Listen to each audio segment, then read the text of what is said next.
اعوذ باللہ من الشیطان الرجیم، بسم اللہ الرحمن الرحیم۔ سورہ بقرہ رکوع نمبر 4 کا تفسیری خلاصہ آپ کے گوش گزار ہے، جو کہ مشتمل ہے آیت نمبر 30 سے لے کر آیت نمبر 39 تک، اور اسٹارٹنگ آیت کا جو حصہ ہے وہ یہ ہے، وَإِذْ قَالَ رَبُّكَ لِلْمَلَائِكَةِ إِنِّي جَاعِلٌ فِي الْأَرْضِ۔ اس رکوع میں قصہ آدم اور ابلیس ذکر ہے، یعنی حضرت آدم علیہ السلام اور ابلیس کا قصہ ذکر ہے، اور منصب خلافت کے بارے میں ڈسکرپشن ہے۔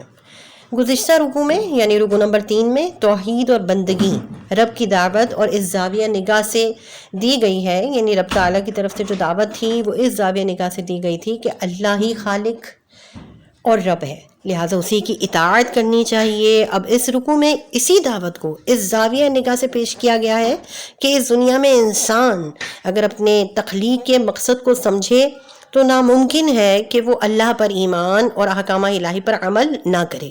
اس مقصد کو سمجھانے کے لیے حضرت آدم علیہ السلام کی پیدائش کا واقعہ بیان کیا گیا ہے کہ اللہ نے انہیں خلافت ارضی یعنی زمین پر خلافت الہی قائم کرنے کے لیے پیدا کیا۔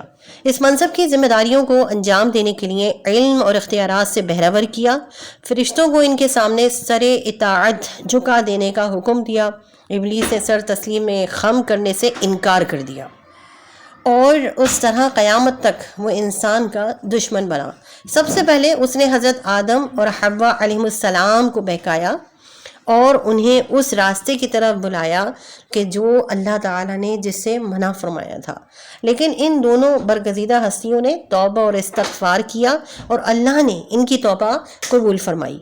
یعنی اب اولاد آدم یعنی انسان کا کام یہ ہے کہ وہ اس خلافت ارضی کی ذمہ داریوں کو پورا کریں، احکام الہی سے سرکشی کر کے ابلیس کے پیروکار نہ بنیں، اور اگر کبھی بھول چک ہو جائے تو حضرت آدم اور حوا علیہ السلام کی طرح فوراً اللہ کی طرف رجوع کریں اور توبہ اور استغفار کریں۔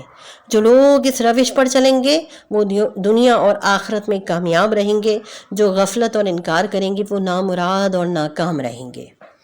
یہاں تک اس کا مختصر ترین تفسیری خلاصہ آپ کے گوش گزار کر دیا گیا ہے، اور انشاءاللہ نیکسٹ ویڈیو میں رکوع نمبر 5 آیت نمبر 40 سے 46 تک کا مختصر تفسیری خلاصہ آپ کے گوش گزار کیا جائے گا۔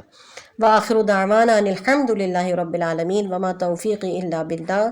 ربنا آتنا فی الدنیا حسنۃ وفی الآخرۃ حسنۃ وقنا عذاب النار۔